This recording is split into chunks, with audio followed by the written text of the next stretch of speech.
আমাকে মির্জা ফখরুল ইসলাম সাহেব বললেন যে এই এলাকার এয়ারপোর্টটার কাজ অনেক দূরে এগিয়ে গিয়েছে। ইনশাআল্লাহ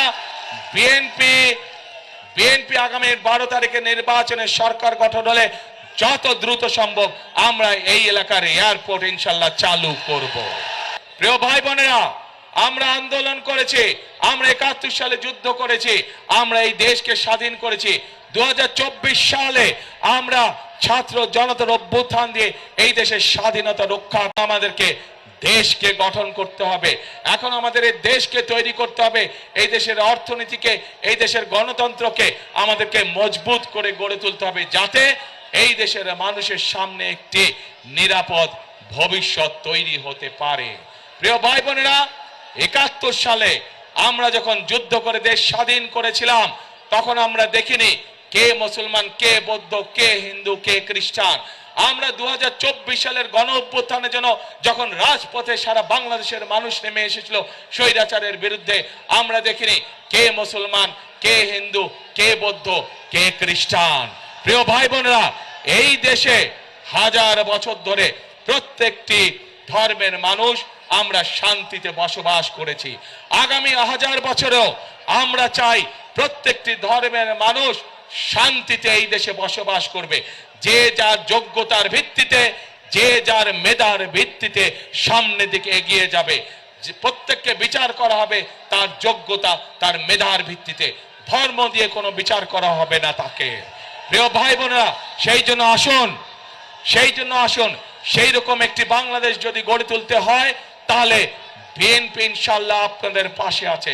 সেই রকম একটি যদি বাংলাদেশ গড়ে তুলতে হয়, বিএনপিকে বাংলাদেশের জনগণ তাদের পাশে সকল সময় পাবে। কাজে আসুন আমরা আমাদের সেই প্রত্যাশিত বাংলাদেশকে গড়ে তোলার জন্য আজকেই এই জনসভায় শপথ নেই।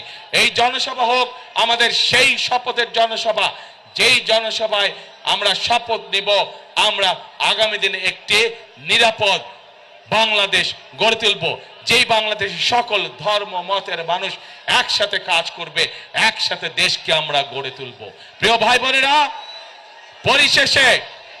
পরিশেষে আমি এই এলাকার উন্নয়ন, এই বাংলাদেশের উন্নয়নের জন্য আপনাদের সকলের কাছে ধানের শীষের পক্ষে ভোট চাইয়ে যাচ্ছি আপনাদের কাছে। আমি কি আপনাদের সমর্থন পেতে পারি প্রিয় ভাই বোনেরা? ইনশাআল্লাহ।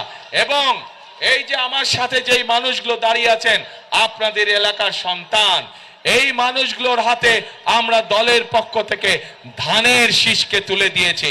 এই প্রত্যেকটি মানুষকে আপনারা 12 তারিখ পর্যন্ত দেখে রাখবেন। 12 তারিখে এরা নির্বাচিত হলে পরে তাদের দায়িত্ব হবে 24 ঘন্টা আপনাদেরকে দেখে রাখা, এই এলাকাকে দেখে রাখা, এই এলাকার মানুষকে দেখে রাখা। আমি কি এই মানুষগুলোকে আপনাদের হাতে দিয়ে যেতে পারি? ইনশাআল্লাহ। প্রিয় ভাই বোনেরা,